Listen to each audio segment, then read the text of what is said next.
This is the Real Estate Investing 365 podcast, your go-to source for real estate investing strategies so you can start living the life you want and get where you want to go. With your host, Justin Hanna. Okay, here goes. Hey, welcome back, everybody. This is another episode of Real Estate Investing 365 with me, your host, Justin Hanna. And today I got an awesome guest from Indianapolis, Indiana. His name's Zach Hoereth. What's up, Zach? Thanks for being here. Hey, Justin. Thanks for having me on, man. Yeah, no problem. Hey, so we met through a couple people that we kind of mutually know, and Zach's a realtor. Do you focus mostly on commercial property, Zach?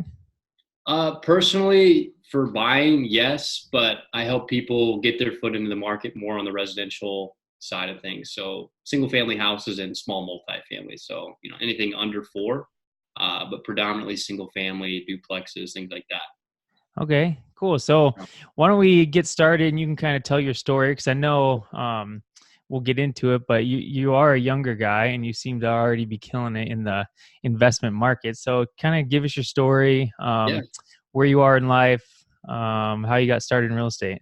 Yeah, sure. So right now I am in my 4th and a half year of college because I've transferred a few times. But currently I'm in Indianapolis going to a school called Marian University, studying business management there. And I've grown up in Indianapolis, so it's always been my home. But I was down in Florida going to school for a little while, and that's when I really got into real estate and realized that I was on the wrong end of it. I didn't want to be the broker. I wanted to be the owner, right? And really what had happened was I had started in like lease to own down there as an internship, and they had me cold calling. And so I would give some of that to why I would say as personable or confident on the phone, is just because they would give me a stack of leads and say, hey, dial, right? And so I learned kind of how to articulate myself a little bit better. And then I got my real estate license down there and started doing college like leasing to other students. And I figured, I'll just do this until I sell my $1 million houses on the beach. And that didn't work out too well. So I realized, man, some of these people that I'm leasing their houses to, they are making all the money. And it was one house in particular, I think it was like a 6-bedroom. And I took this, it was like a section of a fraternity to this house. I'm like, yeah, we'll take it. And they were charging $600 per room, right? So we had six rooms at $600. And I'm thinking, man, this guy's making a good chunk of change just for owning the house. And so at that point, I figured, you know what? I need to go back to Indianapolis where I could pick up houses for $20,000, $30,000 and rent them out for $500 or $600, not continue to get little commissions on them. So that's kind of how I ended up back in Indianapolis. And so that's kind of where we're at today. Okay, cool. Right on. So down there in Florida, you were working for like a wholesaler or? No, so I was working for like a lease to own or rent to own company. And I came across them. There was like an internship day or something at the school down there. And I knew that I wanted to get my real estate license. And I said, oh, this looks interesting. So I walked up to one of their reps and, kind of back and forth, and ended up going to an interview, and I got it. And I was excited, but I thought it was going to be, hey, $10, $15 an hour. You go in there a couple of days a week. Well, it turned out that they must have seen something in me where I was that bright-eyed, bushy-tailed college kid, and I did okay on the phones. And so then it turned into, hey, we'll pay you an hourly rate, but, can you get on and sell some things, and we'll give you a commission on the down payment. So that's when it really started to turn up a little bit for me. And I felt like, man, I was making a ton of money, and, this was a couple grand for a young kid. And that to me is, I think, what really sparked my interest in real estate, later pushing me more towards the leasing and realizing, man, the consistent income is what's drawing me, and not just a big commission. I say big commission check. Maybe back then I felt like it was big. But that's kind of how the ball got rolling. My grandparents and parents had some involvement in a couple single family rentals when I was growing up, but it was never something where I thought, oh, I'm going to go do this full time. Right. I was always waking up early on the weekends with them, and, they're driving me down there to go paint, and turn a rental property. I hated that. I'm like, oh, this sucks. Like, crappy properties. And Yeah. so that was not my first path that I thought I was gonna be following. Well, yeah, you weren't seeing the rental checks they were getting every month, and No, it was, early mornings and not my favorite. right. No, I hear you. So, Okay, cool. So you go from Florida, you decide to transfer back up to Indianapolis. You come up there, and yep. you got your real estate license in Florida, but I'm sure you had to get your real estate license again once you got to Indianapolis. Yeah. So I thought I didn't even think to look at, hey, does Indiana have mutual recognition? Well, obviously at the time they didn't. It so happened that Florida would recognize an Indiana license, but vice versa. It wasn't the other way around. So I had to go through another 90-hour course to get my license here, and during that time is when I got my first rental. And I remember, just like, it seems like not that long ago, which I guess it wasn't, but so I was I moved back. I was living with my parents. I was valeting cars, and I knew, hey, I want to get into real estate, and I worked out a deal with them. If I found a property and kind of did the work, they would front the money. And at the time, I'm thinking, man, this is going to be a big deal. It's a $20,000 or $30,000 house, and so that's what we did. We ended up finding a house, and we can dive into this later when we get into the deal specifics. But that's what I did. So I had essentially, I don't know, maybe $5,000 or $6,000 in my name. Luckily, they were in a position to where they were willing to partner with me. But I think that they knew I was serious about doing it. Hence why I moved back, kind of pursue the real estate side of things. Yeah, cool. So what you might have mentioned it, but what were you going to school for? So I was going to school initially. I want to go to med school, and I got to. So I've been to 3 different schools, hence why I'm a little behind. But my first option was, hey, I'm going to go to med school. I'm going to go, be a doctor, be an anesthesiologist, plastic surgeon, something along those lines, and put my time in with school. Well, once I got into real estate, I quickly realized, man, that's not where I want to be. So. Yeah, I have a couple of friends that were going to go to med school, and along the way, they found other careers that were like, man, am I really going to go to school for the next 10, 12 years and do my residency and everything? And I get out and, yeah, you might be making a few $100,000 a year. And eventually, sure, there's a huge upside. But, man, it seems like if you find something else you're passionate about, a lot of them just end up saying, let me go do something different. And kudos to those people, because they are way smarter than me and probably way smarter than I'll ever be. But I got to the point where I'm like, this isn't going to work. I mean, you see some of these people who you talk to them from day one. They're like, hey, I'm going the law school route. I'm going to be here, and this is what year 5, 6, 7 looks like. Same goes for the med school route. And for me, it's just been like, all right, well, we're going to go over here and try this, and luckily it's worked out so far. Yeah, that's cool. So why did you decide to get your real estate license as opposed to just focusing on rentals? Were you just like, well, I need a source of income and I need to learn real estate and let me try to start selling? 100%. I was literally the day that we closed on that rental. I don't think so. We closed on the rental while I was still in class, and then I ended up taking the state test. And the day that I passed, I stopped showing up to the valet company. I mean, I was getting paid like $4 an hour, and then you had to split tips, and it was brutal. It was absolutely brutal. So, but yeah, I saw it as a source of income, right? So, I saw what kind of money my managing broker and some of the people that I knew down in Florida were making just off of helping people out and being kind of that guy in your network, right? Or that guy or gal in your network. Like, oh, hey, I need something with real estate. Oh, I need to go to Zach. I need to go to whoever. And for me, that's what became, I think, the center for how do I go and educate myself to the degree where, hey, yeah, I'm 19, I'm 20, I'm 21 years old. You could say the same thing to a 17-year-old kid who's getting ready to turn 18 and wants to get his real estate license. Go educate yourself to the point where you know the most about a specific topic, right? And go out into the market, provide value for people, and transact. And so that, for me, was what I think drew people to me to want to transact. So yeah, hey, put the rental aside, whether I have that or not, I was still able to go out and help people out, right? Hey, you're looking for a rental. I started to learn how to underwrite. I think that that's the biggest thing today that I see a lot of people, whether it's on podcasts or just any social media, they're like, oh, I want to get into real estate. I want to be a multifamily, I'd be a wholesaler. Well, what do you know about it, right? Have you watched a couple Instagram videos, or are you how many books you read in a week, right? What are you doing when you're driving in the car? You listen to podcasts or you listen to freaking music, right? Mm-hmm. I mean, I don't want to beat a dead horse. I hear this quite a bit, but for a while, like I wasn't going out. I wasn't partying. I mean, you can ask some of my friends like, oh, dude, Zach's, he's falling off the face of the earth. And like, there are some people who I stopped hanging out with because I was focused on that. And that sounds pretty cliche, but I was like, look, man, here's where I want to be. And for whatever reason, in 2017, I started writing down my goals. So I think I started with like sell one house, right? Sell, this, have X amount of streams of income, have so many rentals.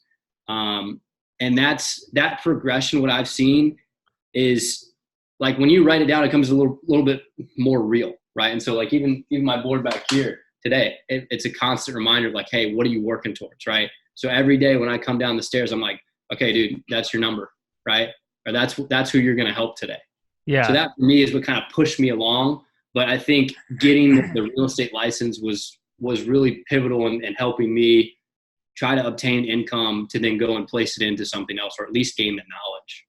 Yeah, no, definitely. I mean, you touched on several great points there that a lot of people, especially younger people and myself, when I was younger, I kind of did some of those things, but some of those I wish I would have done better. And we could go off on a whole nother podcast about those. But two of the things you said that I really like there is one, learning as much as you can about what you want to get into. And so I'm the same way. Whenever anybody gets in the truck with me or the car with me and we go anywhere, I'm just like, okay, sorry, but we're not listening to music. We're listening to either this audiobook or we're listening to this podcast. Yep. And it's actually kind of transitioned to my wife. And so she's in the fitness industry, and all she does now is just listen to like fitness podcasts and building her fitness brand and her business and stuff like that. So that's huge for new people getting in, is just like consume yourself and start learning the terminology, right?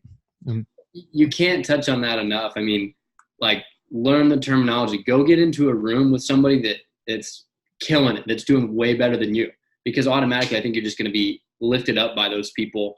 And that's what I remember sitting in rooms where I felt like I have no idea what's going on. I am the smallest guy here in terms of knowledge, money. Everybody talks about their door count, right? But you learn and you grow. And I think if you can take that knowledge and apply it, you're going to go a lot farther than what you think. And I wish I would have thought bigger looking back. Yeah, no, me too. And one thing I did the first time I ever heard that was listening, or I guess, I listened to the audiobook of Rich Dad Poor Dad, just like so many people had.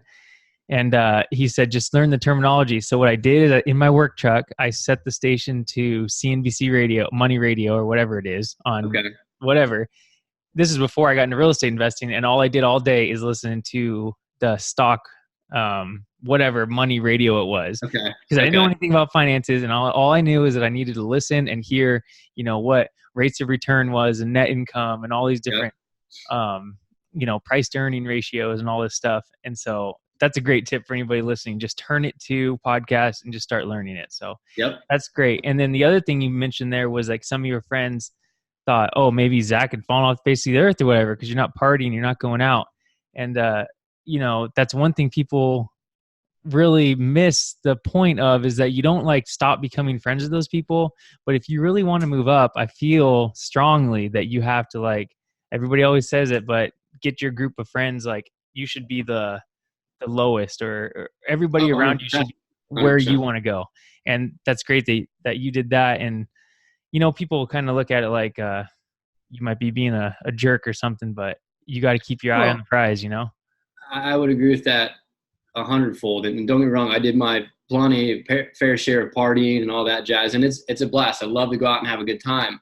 But at that same token, I don't want to be the guy that's doing that every single weekend, right? Yeah. It's like, oh, hey, it's the same people. It's the same crowd. Like, I want to go out and travel. I want to go see different things. I don't want to just be with the same group of people hanging out in the same town for the rest of I don't know.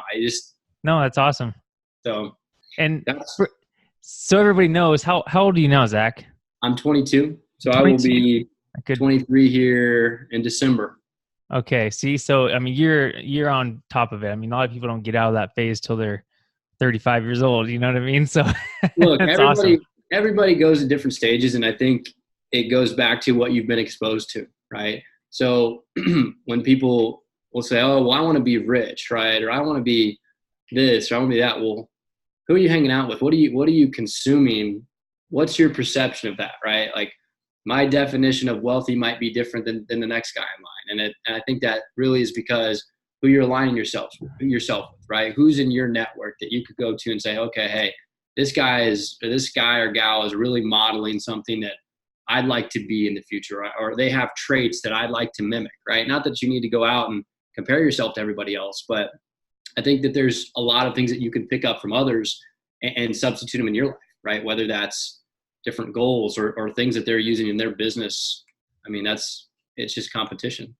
Right. No, that's awesome. So good job on all that. So let's go. Let's kind of sidetrack here, get off the Sure, sidetrack, and your first deal. You kind of touched on it, but let's dig into that a sure. little bit.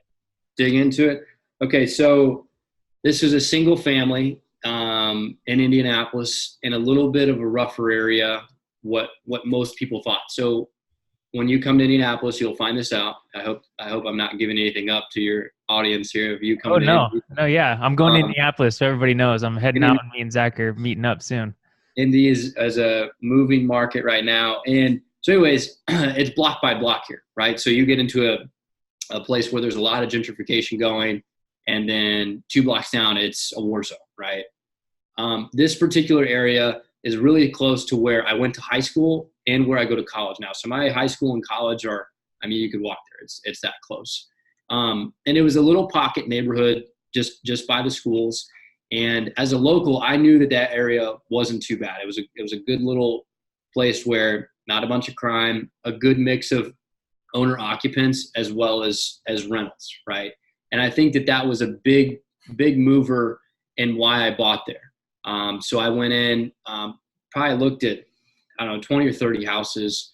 The realtor that I was working with at the time probably wanted to kill me because he knew that I was going through the classes and all that jazz. And at the same time, I think he was trying to shop me to come on to his brokerage, once I actually passed and all that. So anyways, we ended up finding a house. I used my Florida license to get a referral fee on the deal. It was like 25%. And again, the deal itself was $28,000. I lucked out because it was move-in ready. And what had happened was there's a company here that employs a lot of people called Eli Lilly. And it was an Eli Lilly executive that had a small portfolio of singles. And over the years, he'd had tenants, turnover. And this particular place had just had a tenant turnover. And so he dumped a bunch of money into it. And we were at a weird time in the market where stuff was just sitting and it was still pretty cheap. I think this was 2016. Yeah, I think it was 2016 or 2017, maybe summer of 2017. Went in, bought it. We did not put a dime into this place. I mean, I know a lot of people say, "Oh, I didn't put any money in." Yeah, okay, we did some things to clean up. Not a dime. Bought it for 28. Didn't know how to screen tenants. I think I borrowed or I found a lease from maybe my grandpa back when he had rentals. So I kind of changed some stuff up with that. Went to Lowe's and picked up a for rent sign, got a Sharpie marker and wrote my number on the sign and put it in the yard. So then a couple hours later, I'm getting all these calls and, I didn't know how to keep track of it. I mean, I didn't have Excel sheets. It was a one-man show. I didn't know what was going on. So anyways, ended up setting a day, like on a Saturday, kind of had like a little open house where people came through, and we ended up signing a lease with somebody. Well, they wanted to do month to month because they were moving in from another town. Didn't do a background check. There was so many mistakes made. I could go on a whole nother podcast. But we signed that lease for 3 months at $800 a month. So you go and buy a $28,000 house, and you're like, man, I'm signing a lease for $800 a month. That just doesn't seem right. And so I'm like, all right, kind of one foot after another here. They stayed. Another mistake, I'm collecting rent by hand. It was just, I remember driving over there, on the first, like trying to text the person, hey, you have the rent money? Okay, great. They're paying in cash. Another thing, shouldn't accept cash. So did that. They ended up signing a year lease at $650. I knew I was over market on the first sign. And so what I was doing is splitting the money between myself and my parents. So like, hey, you go do the work. We brought the money, kind of like a JV deal, right? And so it worked out well. And they started to talk to some of their friends, some of our other family members, like, hey, we just picked up this house for $28,000, and we're making this kind of return on it. And so then I started to have people come to me and say, hey, Zach, if you find something else like this, you let us know and we'll partner with you. And I'm thinking, well, okay, I might be onto something here, right? And so at the time I was continuing to do some more brokerage and whatnot. But that was the first deal that I really got into, and it kind of sparked my interest in not only the single family space, but the private capital space and so on. All right. So yeah. Sorry, there's a lot to unpack there. No, yeah, that's great. That's cool. So that first deal, you used an agent, you said. Yep. Do you know this agent already before you started working with him? No. So I forget how I came in contact with him. I think it might have been on one of his listings. And then he ended up showing me some other houses, and then we transact on that first rental property. Okay, so you think you just like saw a house for sale, you called the agent, and it was him, and you said, oh, by the way, I'm looking for some other stuff, and he ends up showing you more and more houses. Yes. Okay, cool. So you find this house. Was it listed at 28,000? So it was listed, I think, for like 30. I think it was maybe 34, 35 and some change. Okay. But just came in kind of low. 34. And this was in 2017. Yes, this was in 2017. Yep. Which is like, I feel like that was yesterday. It's crazy to me to look back and think, okay, prices were that low at that particular time. And I hear this all the time where people, oh, the market's just too high right now. So you got to get in. Right. Yeah, I know. Yeah, definitely. Okay. So you find the house, 34 grand, you put an offer in, you end up closing the deal at 28. Yep. Did you guys pay cash for the house, and your parents fronted the money? Paid cash. They fronted the money. And like I said, it was a 50-50 JV after that. Okay. So they were comfortable 50-50 with you because you were doing the work. You were going to be the property manager. Yep. Did your parents go with you to kind of to look at the deals, or was this just all on you? This was all on me. Now, granted, we did do some things right. The third party inspection, had reviewed that with them. Because again, this is the first property I'd done. It's not like they were avid house buyers, right? It's like, oh, well, we don't know what to look for here and there. Yeah. So it was a learning process, I think, for everyone. But I was leading the charge there on that first one, and I'm just glad that it didn't blow up in my face. Right. Yeah. No, definitely. And so. So you did have your parents helping you, but that doesn't really matter in the grand scheme of things, because even if you didn't have your parents, you still had some money saved up. You had a job with the valet, and you were going to start doing real estate. So I'm sure for a $28,000 house, it would have been perfectly fine for you to get a first-time home buyer loan or something like that, because the down payment would have been like $1,500 or something, So regardless of, and I've seen this across a lot of platforms. I've heard this many times. Getting into it, I think they trusted me a lot because I was educating myself. They saw that, I was ordering a couple, 3-4 books every other week, not going out. Hey, what are you doing tonight? I'm just studying, reading, and I think that they saw that and saw that I was passionate.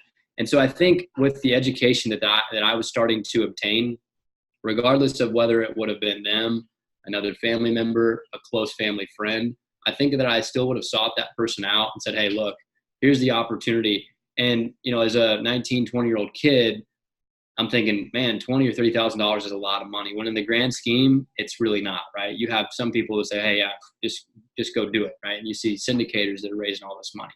So looking back, I think it was good for me to have that amount of money to start to work with, because it did give me a lot of respect. But what I'll say to that is play your cards, right? So there's always going to be somebody that's richer or wealthier, or that has a better network, or they're from a different area that's more affluent. So, because, you come from family, or you come from this, you come from that. You got to play your hand. And if you're not dealt a good hand, go make yourself another one. I mean, I hate to say that, right? But you got to play your cards, I think. Yeah, no, definitely. I agree.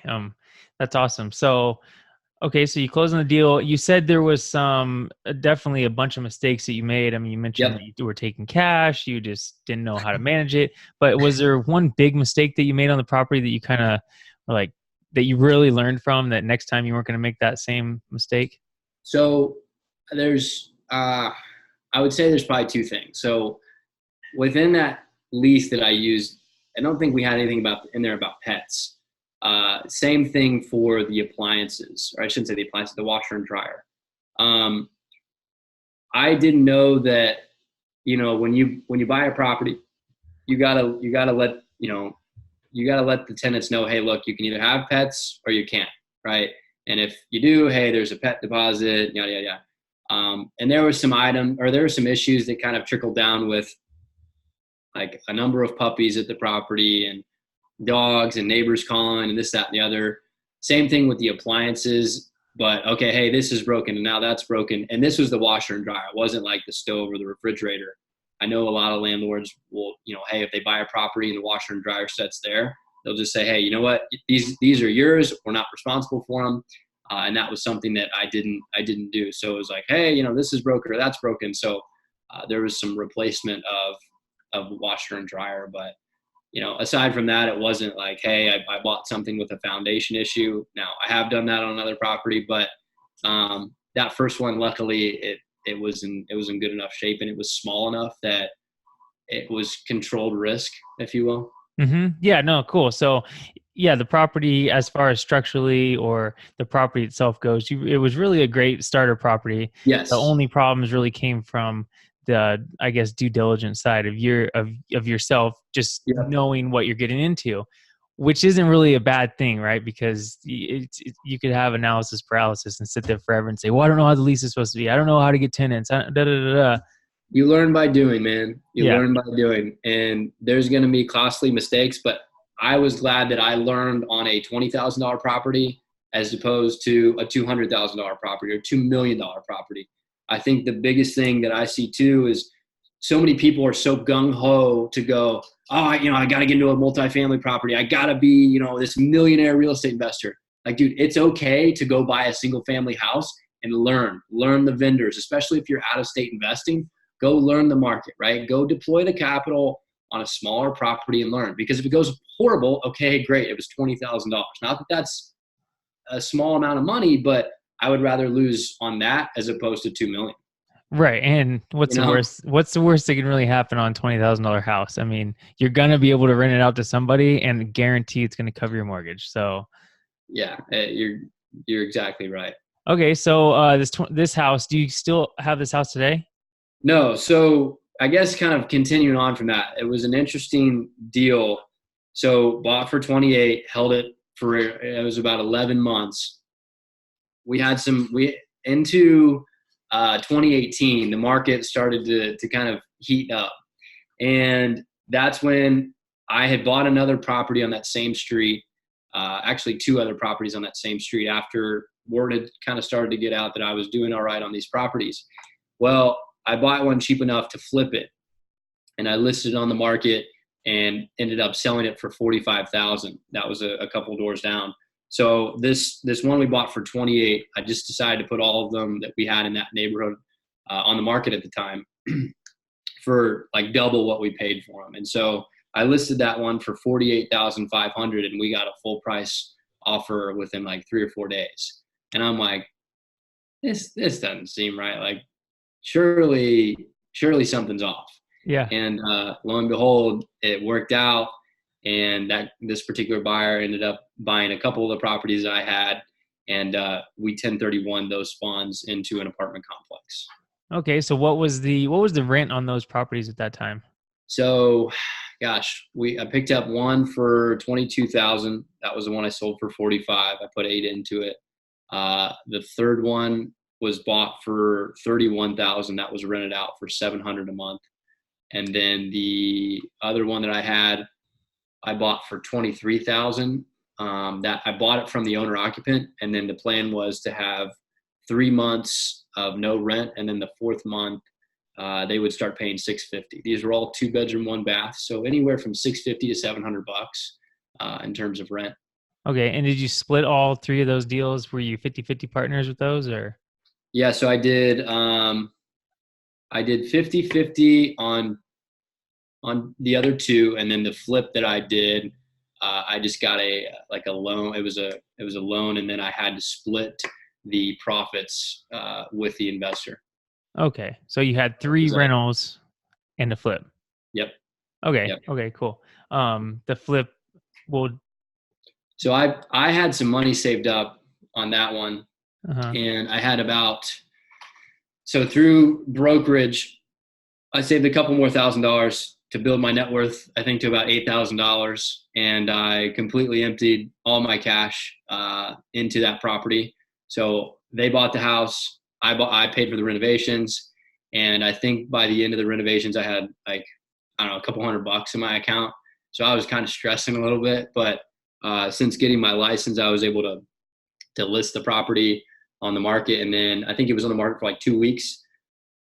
Started going back and forth, and it wasn't a cash purchase that the buyer made. It was a conventional loan, and that's what inspired me to sell off the rest of the properties, because they had taken on a mortgage and changed the comps in that area because they were all within about a quarter mile of each other. Okay, so that's good. So that's because Yeah. you had the market knowledge, because you were an agent in the area and you were Yep. selling all the houses. You knew like, oh, well, this one sold at this price, so now I bet I can sell these ones at this price. Yep.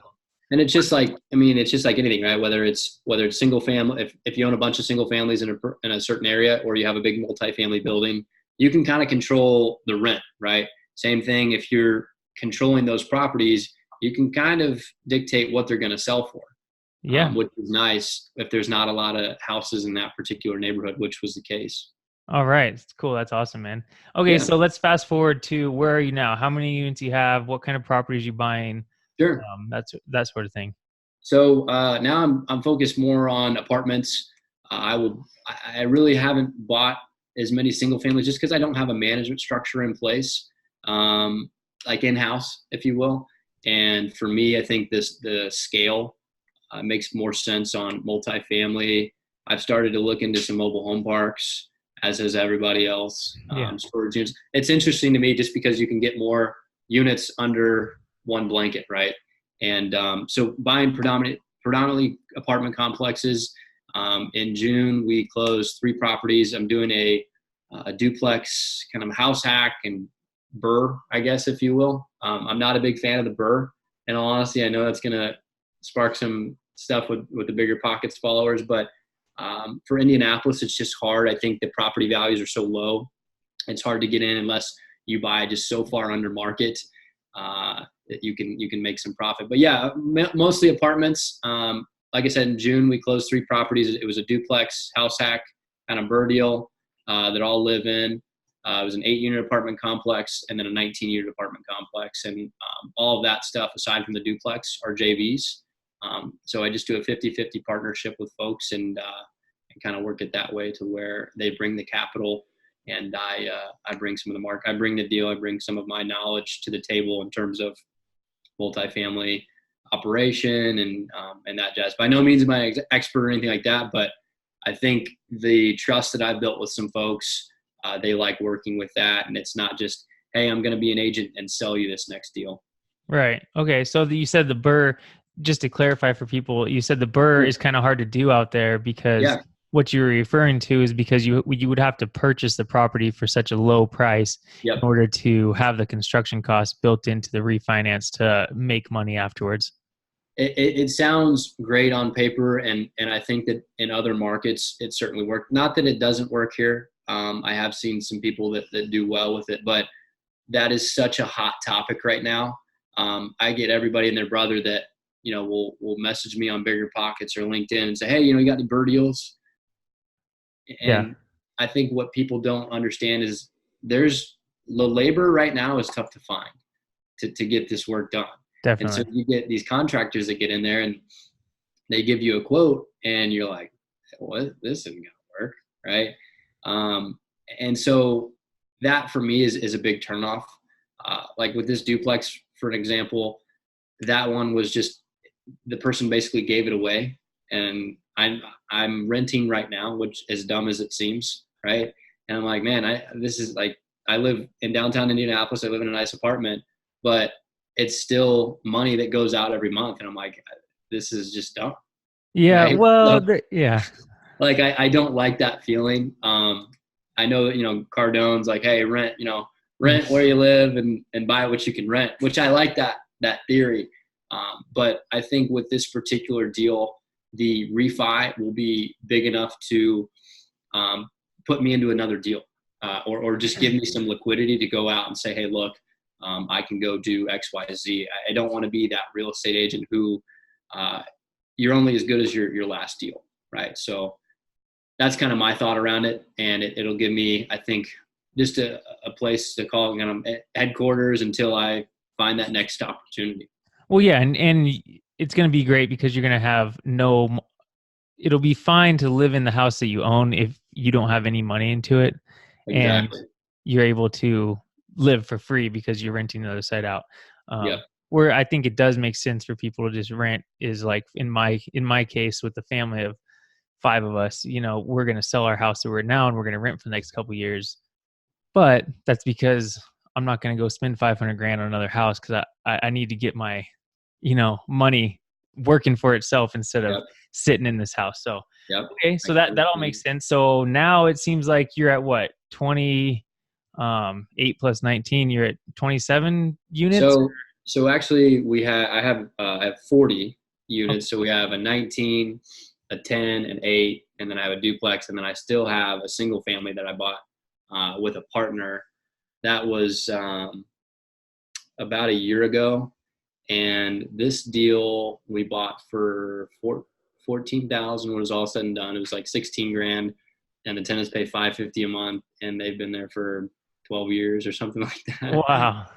So they just kind of hang out, and we don't really bother them. They just pay and do their thing. But those deals are out there, right? Yeah. Could we go out and sell that thing, or could we have gone and wholesaled it? Yeah, but I mean, yeah. Why? It's making so much money. You're gonna get your money back. And I'd love to do more wholesaling and whatnot, but I don't know. I like to hold on to it. I like the cash flow. Yeah, no, I agree. I'm in the same boat. Okay, so we're gonna dive in. I wanted to pick one of those deals to dive into a little bit more. Okay. Real quick though, do you have property manager for all these, or do you manage them all? So it's a mix. On the apartment complexes, we have third-party management, which I will say for some of your listeners and even you two, who are looking at some of these like a smaller apartment communities or complexes, you don't get the kind of management company that these people who are doing large syndications get, right? Like you go get a 200 unit complex, even a 50 unit complex, your management company is going to be probably different than what you go get on a 10 unit, even an 8 unit. And what I found is these management companies, I have issues with how they're kind of running things. It's not as efficient. Sometimes I think on these smaller properties, and I say smaller to some people, I think that, a 10 or a 20 unit is this big thing, and it's really not. But when you look at it from a management perspective, it's not a single family house, right? So it can't be treated like that. And I think with some of these smaller management companies, that's what you run into, because larger management companies, at least here in our market, from what I've seen, aren't as willing to touch an 8 unit, a 10 unit, right? And so now you're kind of in this weird place where it's like, well, who are we going with, right? And so we're going through some management trouble right now and getting ready to fire one of our companies because of that exact reason. It's just, that's one of the issues that you run into. So when I say, hey, think bigger, like even for me, it's like, hey, dude, you just got to go bigger, because you get what you pay for. Right. You know what I'm saying? Yeah, no, definitely. That that definitely makes sense. So go ahead. So like these smaller, like the single family, we don't do anything. This duplex, I'll set them up on, I don't know if you're familiar with Cozy or not. Mm-hmm. So I'll set them up on Cozy. But yeah, the smaller stuff, I kind of do my own thing. But back to my point earlier, I don't buy single families because I just don't want to hand them off to a management company here when I'm in the market. Right. And so anybody that doesn't know, Cozy is like a property management software that for individual investors like us right now, right? Yep. It's pretty good. Pretty good stuff. Cool. So, and we'll link to that in the show notes, definitely.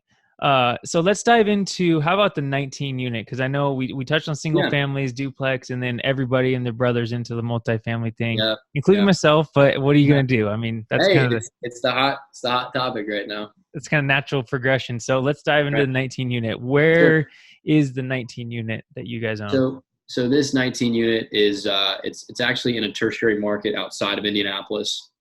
And like I said, we bought that thing in June. I have this weird thing that I do. If I have free weekends, I'll just pick a market and I'll go drive it. And I may spend 5 hours in that market, just driving around. I'll go get lunch. I'll talk to the locals, right? And just figure out, hey, what's happening in this town, right? Is there anything good that might be of interest? And so I happened to be driving, and I actually found this. I think it was the 8 unit from a for rent sign, and I called it. Actually, I take this little notebook with me. I don't know where it's at, and I write down all these addresses of this market, and then I'll come home and I'll research them and figure out who the owner is and get their number and all that jazz, and then I'll cold call. But I found this from, like I said, calling a for rent sign, and found out they had more properties. And this is the case in a lot of these smaller towns where you have landlords who will have, what we say is a big portfolio for them. Hey, maybe it's 20, 30, 40, 80 property. I don't know. Right. And so they're like, yeah, actually we're in our 60s. We're getting ready to get out of this. We want to do something different. And it worked out great because I was able to convince them, hey, I'm a young guy kind of getting into the game, and I want to buy your properties. I was very straightforward with them from the get-go. I was like, I do not have $1 million sitting in a checking account. I said, this is how I do things. I want to come meet you in person. And I think the transparency really went a long way with them, especially when it came to working with the lenders and things like that. But I can dive into lenders. I can dive into the numbers, whatever you want. Just let me know, and I can break it down.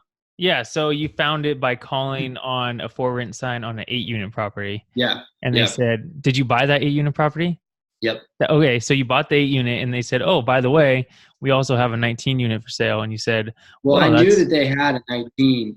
Okay. Like when I researched them, because they had it all, and they were mom and pop, but they had, managed to get an LLC together.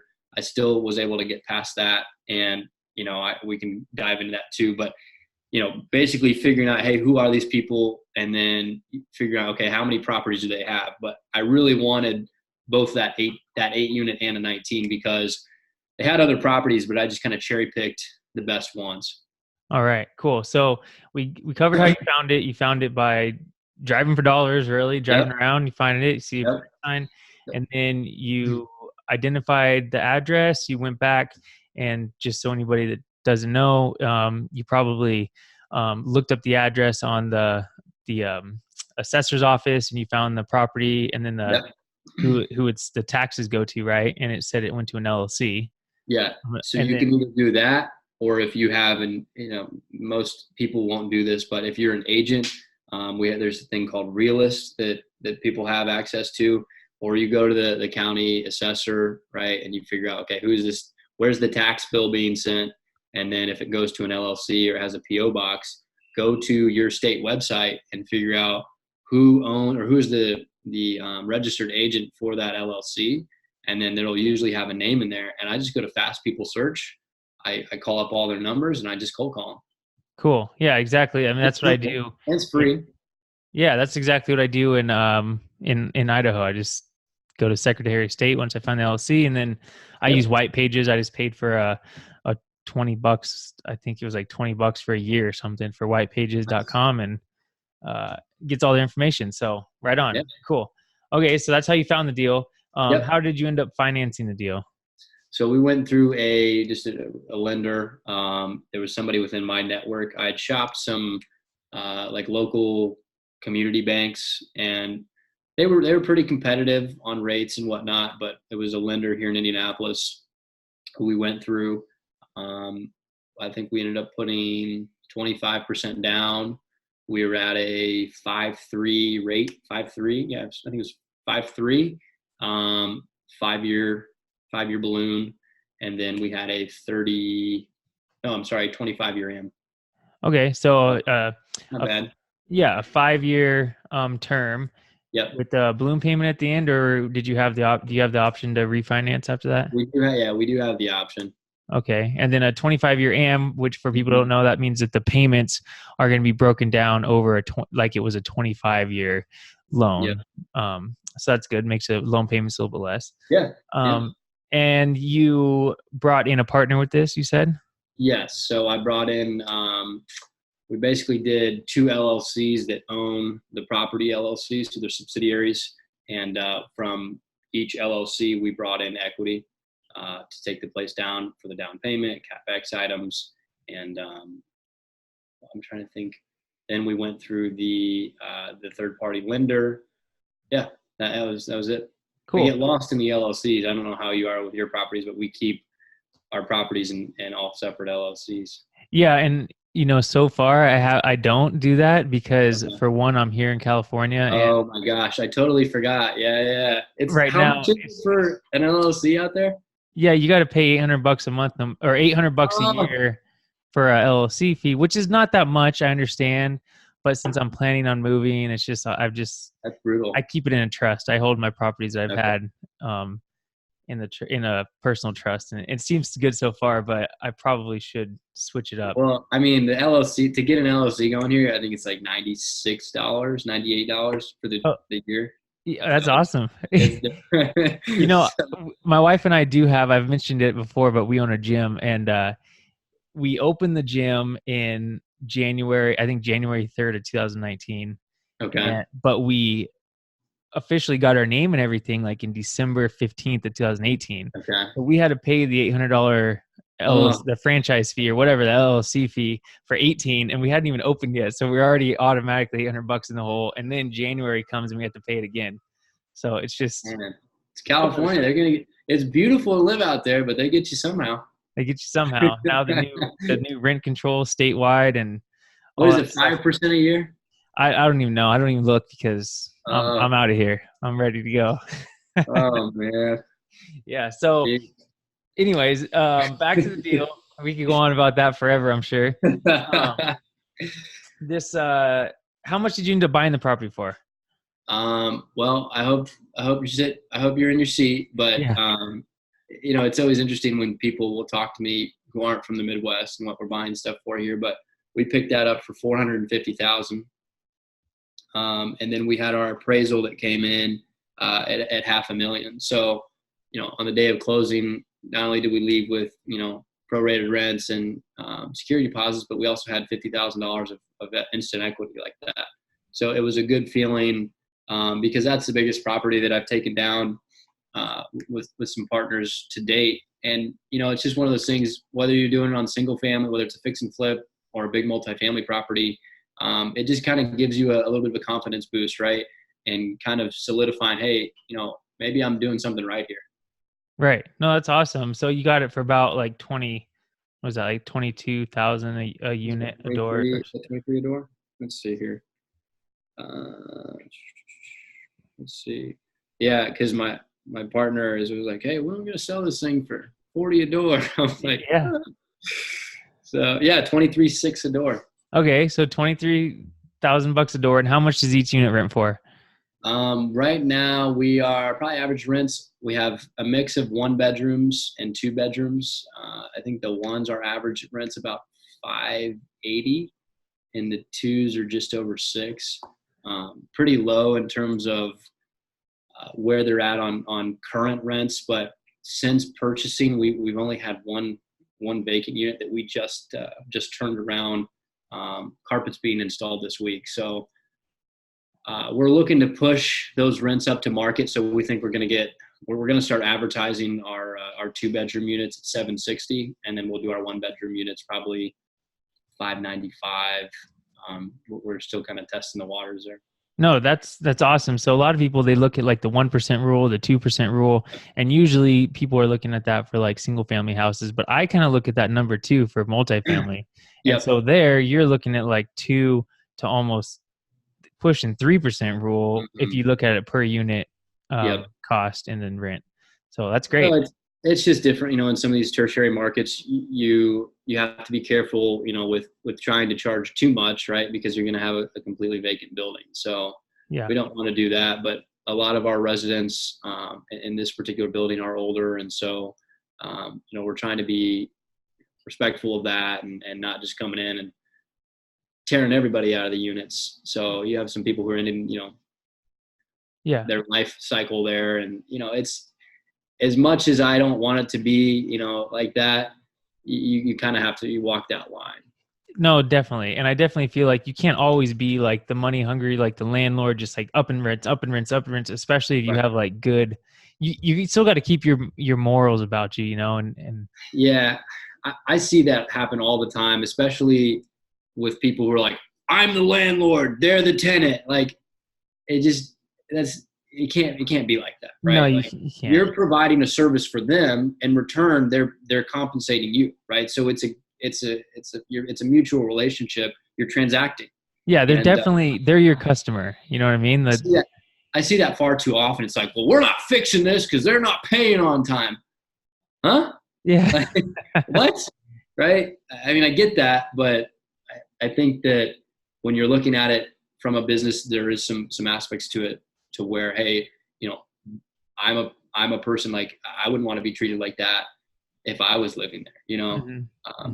But I will say is, and I've heard about this and I've read about it, but when you buy a property that has been kind of neglected by the past owners who, aren't really taking care of things as probably best as what they should be, and you go in there and you start to turn some things around, even if it's as simple as pulling out some bushes and trimming trees, residents are like, oh my gosh, like, it's been years since this has been done, right? Yeah. We're so thankful. And that's kind of what's cool to see. Last night, my partner was down and inspecting some of the units, and there was a resident that came over and was like just astounded by how we had turned around the unit. Like, this is just so pretty. We can't believe this is happening here, and just appreciative of what was going on. So that's pretty cool. Aside from, hey, this thing's spitting out some good cash. It is pretty cool. No, yeah, definitely. Sounds like you guys are doing a good job with it. So, now since it was a 19 unit property, Yep.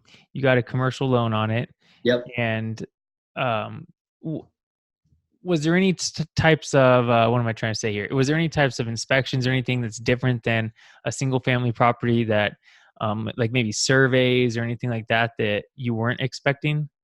No, we tried to do everything by the book. Just in terms of, like, sometimes people will do a survey on single families. I've bought enough now to where I won't, but when you're getting into, commercial debt like that, I mean, it's a scary thing, right? It's like, oh, okay, this is kind of, so, are we doing the environmental inspection, the phase one? And for your listeners who, don't know what phase one is, you can kind of probably dive into that, but just making sure that, hey, there's not anything that we could run into post close where we're like, oh, okay, what's going on here, right? So doing the physical inspection, walking the roofs, and getting an understanding of, okay, what's our CapEx budget look like before we just get excited about closing on an apartment complex. Like, it's great to say that you own one and you run one, and but I think it's better when you say, hey, we have money lined up to be deployed when 6 ACs go out and you're not scrambling. So for me, there was a little bit more that went into it from that standpoint, but no, I mean, it's just like buying a single family house, except you're doing it 19 times. So you're making sure your I's are dotted and your T's are crossed. Right. Cool. Okay. And then you touched on management. Is there any big mistakes you made on this property that you'll learn from for the next multifamily? Well, let's see here. I think the timing and closing, I'm pretty impatient. Like, when I get a property under contract, I'm like, boom, I want to close this, right? Like, I want to go. Yeah. And I think that probably that was a big mistake in terms of, hey, you need to shop all of your lenders and make sure you have a good understanding of, look, here's our contract. We have 60 days to close. We got to make sure we're within that 60 days, right? Luckily, like I had mentioned earlier, the transparency and rapport that I built with the seller was allowing us to extend for some of the things that the lender was needing more time on. Secondly, I would probably say in terms of property management, just really making sure that there's an alignment of interest in, I know a big thing that we're struggling with right now, or the management company struggling with, is like the marketing side of things, right? Like if we go, if we're a prospective tenant, we have a couple colleges in this particular market that we're in. Like I'm a college student, a lot of my peers are college students. So where's the first place I'm going to go if I need to find a place to rent? Probably Zillow, right? Yeah.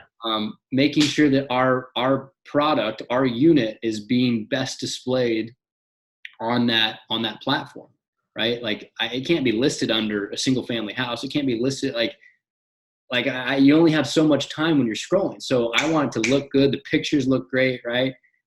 That's one thing I would probably stress on the next purchase is, hey, make sure that you're asking the management companies the tough questions, because it's not always going to be rosy. And that's something that I'm fearful and seeing people even today buy properties like, oh yeah, I got 15 million doors and it's all great. No, it's not, right? Like all kinds of people run into problems with property managers, with contractors. So just being upfront with yourself and saying, hey, look, ask these questions that maybe you don't know the answer to, or you know the answer to, but you're kind of testing them, right? So that for me is probably the biggest thing moving forward. I think we bought it right, but poor management can quickly run a good deal into the ground. Yeah, no, that's definitely. And if you are like an out-of-state investor, keeping an eye on how your management company, I mean, if they're always full and everything, for one thing, you have to look at if it's always 100% occupied.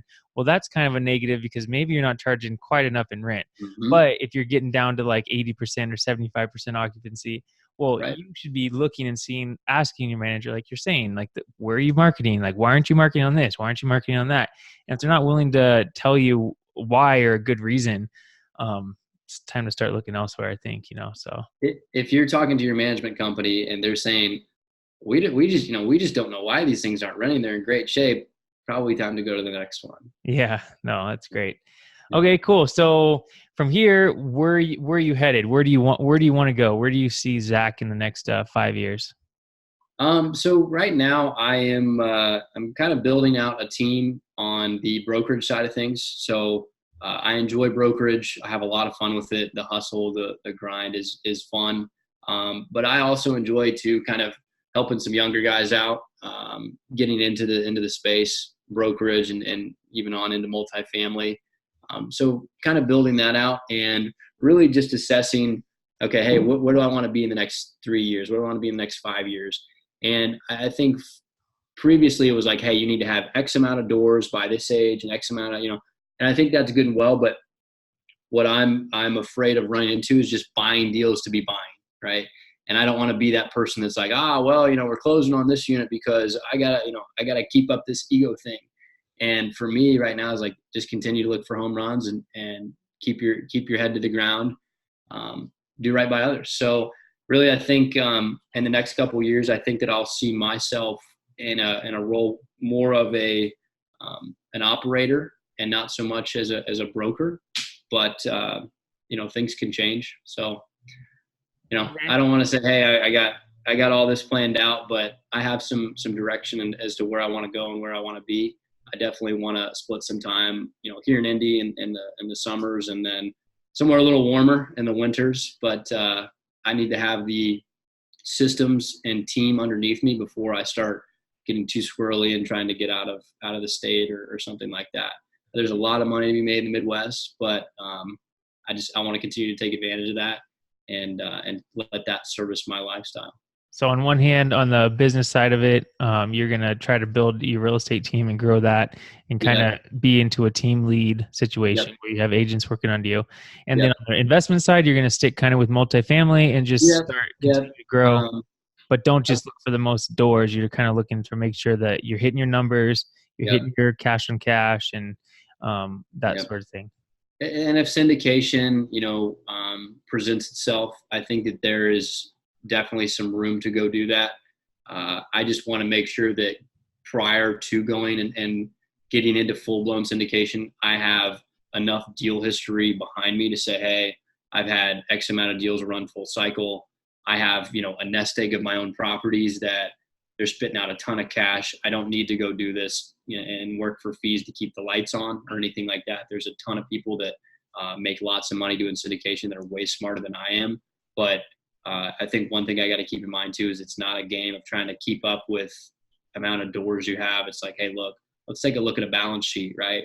Where's your network going, and what are you doing to try to build wealth for not only yourself but your family? So for me, that's a big thing, in positioning myself to say, hey, look, by the time I'm 30, hey, I can just kind of hang out, right? I don't think that's going to be the case, but I just want to be in the position to do whatever it is I want, as cliche as that sounds. But I think I truly believe that real estate will get me there. Not so much just selling $40,000 or $50,000 houses for the rest of my life, but it goes back to having that book of deal history and saying, hey, look, I've been there, I've done that. Now I can go do a $40 or $50 million deal. Well, I do think by the time you're 30, which isn't that far off, it'll be here before you know it. Seems that I just turned 32, unfortunately, but I'm sure by the time you're 30, you'll be financially able to do whatever you want. But type of person like you are, you're not going to just go sit on a beach and, like Brandon Turner always says, what does he say? Watch Dancing with the Stars or whatever. So yeah, I think it's not like I said, I think it's to some degree it's you're having fun with what you're doing, right? I mean, yeah. At the end of the day, if you're not happy with what you're doing, you should probably go find something else. Cool. Right on. All right. So what is your favorite resource to learn about real estate? Is it podcasts, books, or what? Love Bigger Pockets. But I'm a big book person. So every morning, I try to get up around 5, sometimes it's 6. But I'm always at the gym, and I always have a highlighter in a book, and I'll just walk on the treadmill. And people probably think I'm a weirdo, but every morning a big book that really got me motivated and fired up about multifamily was, I think it was Dave Lindahl. Multifamily Millions was a good one. I think he's got, do you have it? I have it right here. Yep. Multifamily Millions. Yep. Right here. Yeah. That was a good one. There was some passage in there. I think I remember I was at the gym, and he mentioned something like, there was a guy that it was a workout buddy of his who was getting ready to lose his job. And I don't know if he was working in some corporate job or banking job, but he was making okay money. And Dave was just kind of thinking to himself, man, I'm a pretty young guy. I was making like $300,000 or $400,000, and I kind of control what I'm doing. And so to me, that was like, man, I love that, right? And I'm at the gym. So it was a weird thing that I don't know. I guess I'll remember for a while, but yeah, I remember that same part. There's just a bunch of good authors out there. I can't say enough about, and even real estate books that are outside of real estate have helped me kind of shape my perspective on what it is that we're doing. Rich Dad, Poor Dad is obviously a good one, but there's all kinds out there. Ray Dalio, I'm a big fan of him. Never Split the Difference. I mean, these are just some good ones that, I don't know, like I said, big reader. Yeah, no, podcast. So you like listening to podcasts, and podcasts can kind of give you a good like overview and kind of like a inspiration to like, okay, like get your ass in gear a little bit. But books seem to really like get the nitty gritty, and you can kind of learn like specifics more in books. Yeah, I mean, there's that. Yeah, I can't speak enough good things about Bigger Pockets. But I would say too, like if you're gonna read those books and listen to those podcasts, don't be afraid to go to the events, right? Like I know somebody like, oh, you're not going to – I remember I think it was the very first event that I went to. I don't know if it was a family member or something. You're not really going to that, are you? And then after going to that event is where I actually met some of my partners and a lot of the business that I do now. And, don't get me wrong. I think that there's some that go to those events and never actually do anything. But I think that you can get a lot out of those conferences, events. Yeah. You're just increasing or you're broadening your network. Well, we'll get off this real quick in a second, but just like, people are afraid to like spend money on those events and go to these different things, but yet they'll go to school like you were going to be a doctor for 10 or 12 years, and they're going to spend hundreds of thousands of dollars on that. But then to go to an event that might cost you a couple grand for the ticket or whatever. Yeah, man. It could, the return could be infinite, I mean, these last 2 years while I've been in school, I mean, I've missed a lot of school traveling to go to these things or spend time in May, I know it was May, last September, I was in California, and I was able to get up in front of a group and speak on behalf of Indianapolis and kind of what I was doing. And that has it's been pivotal in my business. And I mean, yeah, you're missing a couple of days of class, but a lot of college students just don't understand that right now. And like for me, people are like, oh, dude, well, why are you finishing school? It's like, well, I've come this far, right? Might as well. I don't have any student loan debt. And it's great because like the business professors are like, hey man, when you get out of here, let us know when your next deal is, right? And so like for me, that's encouraging, right? And I have some of these professors who they own businesses, 50, 60 employees, and for them to say that to a 20-year-old kid, it's like, okay, well, maybe I'm onto something here. So I enjoy that. I enjoy learning, not always, beating the book, but whether it's conference, I mean, all that kind of stuff. This right here is learning, right? I'm learning from you. You're vice versa. Yeah. You always got to be a sponge. Awesome. Cool. So what about a favorite app? You got a favorite app that you use? Favorite app? Let's see here. Well, where's my phone? In terms of like social media or what? Just like an app that helps you in real estate, or it doesn't have to be real estate, just like helps you be more productive, or something you use on like, daily. So I am a big Google Calendar person. Mm-hmm. Google Calendar. I'm trying to look here. Google Calendar and Box. Box.com are really good ones. I keep a lot of documents on Box. It's kind of like a Google Drive. Okay. But Google Calendar for me, I have all my class schedules on there, workout schedules, you name it. This was on there. I think when you have a busy schedule like that, it makes it easier for you to stay organized. Perfect. Yep, definitely. So what about a mindset tip? Do you have a mindset tip? Like sometimes if you get down or you stop getting motivated, what's something that you do to get yourself back on track? So I meditate, like 5-10 minutes a day, just kind of cool down, whether it's in the middle of the day. I wouldn't say it's necessarily like a mindset thing, but it's kind of like a reset button, right? Yeah. And I can't say I have a certain thing. I don't know. Maybe do you do something? I mean, what do you? No, yeah, that's something like that. I mean, for me, it's like getting to the gym. Okay. I just love getting to the gym. Even what it does is for me, half the time I really hate going to the gym, and I get there and I'm just like, God damn, another day at the gym.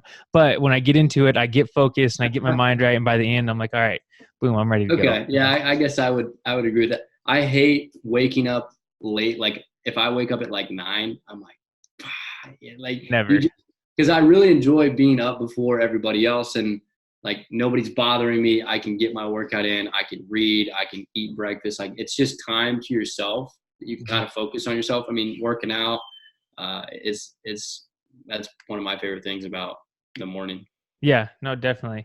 Okay, what about a influencer? What's somebody that you follow online, like a social media influencer that's not full of crap and actually you get meaning from? So I don't know if you know this guy or not, Justin Spalding. Do you know him? He's a good one. Check him out. There's a ton of people out there. Your Grant Cardones, your Gary Vee. I like those guys. I think that you have to be careful with some of the things that you're subscribing to. Right? I think there's some really great points. But yeah, I would say Justin Spalding is a good guy. I think he's 29 or 30. He's a big multifamily guy, and started pretty young, got into some 4 units, but just genuine, right? Like he gives it to you straight. I think a lot of folks on social media try to give a perception that they're bigger than what they are. They're doing something cooler. And I don't know. I guess with even my own social media, like if I go into a house and it's just freaking destroyed, I'm like, oh, this is great. Like people love this, right? Yeah. It's not like that, kind of uppity, like, oh, this is a $10 million house. And like, no, there's like bullets in there, or who knows what, right? Yeah. I like to shoot it straight because I think you get more out of that. But yeah, Justin Spalding's a good one. I'm trying to think of anybody else. I don't do Twitter. I don't either. Like I like Instagram. I do Facebook, but LinkedIn's a good platform. Right. So cool. Okay. Yeah. And then what's the best advice you have for somebody that like really wants to get into it, but they're just like stuck in that analysis paralysis? What should they do? Well, I mean, I think you got to take a look at your market. Really, I would just I would sit down and write like a little 5-year plan and say, hey, where do I want to be? I have a lot of guys and gals that will come to me and say, hey, I'm a whatever profession and I can't freaking stand it. Right. How do I get out? And, is it, hey, I need 2 houses at $500 a month to get me out of here. I need 50 houses. I need 500, right? Whatever it is, houses, apartments. And I would just say, hey, look, at some point you're going to have to pull the trigger, because if you don't, you're going to continue to look back and say, oh, well, why didn't I do that? Or, I mean, that's pretty cliche advice there, but I'm glad that I can't tell you how many like 50, even 60-year-old guys and gals I talk to that are like, man, I wish I would have started when I was your age, right? And I just don't ever want to get into the mindset to where I'm like, oh, I'm ahead of everybody. I'm like, right now, I feel like, dude, I'm the far, like I'm trying to sprint to catch up, right? Yeah.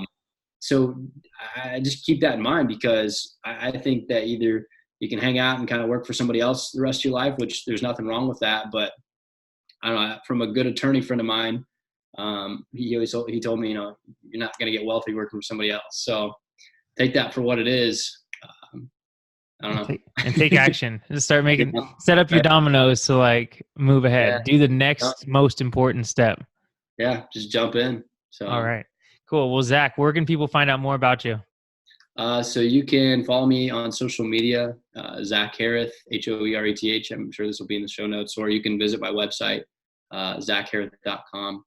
I'm pretty active on Instagram and LinkedIn, and put out a couple blogs on my my website. But I really enjoy the videos that I do on LinkedIn and Instagram. I don't know, I think it's more interactive for people, and they can kind of determine, hey, this person's actually giving some value here. It's not just, hey, here, go read my 1,500 blog posts. I don't know. I like it. I kind of have like a humorous twist on my social media, so I don't know. I try not to keep it too serious. Yeah, no, for sure. So if somebody wanted to come to the Indianapolis market, they can just check you out on social or at Zach. Yeah, just DM me or send me a message on my website, and or you can email me, zach@zachhoereth.com, and yeah, you can come to the market, check some stuff out.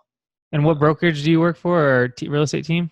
I work for a small mom and pop company. It's called Elite Indy Realty Group, but there's only, probably 4 or 5 agents, and so not hoping, but in the process of growing that team. So you're looking for some single families or small multifamilies, we could certainly get you hooked up and help you navigate the neighborhoods. Okay, so I was at Elite Indy Realty Group. Yeah, Realty Group. That's a mouthful. Cool. Well, Zach, man, this is a great episode. I really enjoyed talking to you. So much, man. Yeah. Thanks for being here. We're getting to know each other even more now. So. Oh yeah, no, it's cool. And so everybody, like you mentioned earlier, I'm flying out there and tomorrow actually, and me and Zach are going to look at some stuff. So, Zach, thanks for being here. Appreciate it, and I'll see you in a couple days. Thanks so much, Justin. See you soon. All right, bye. Bye.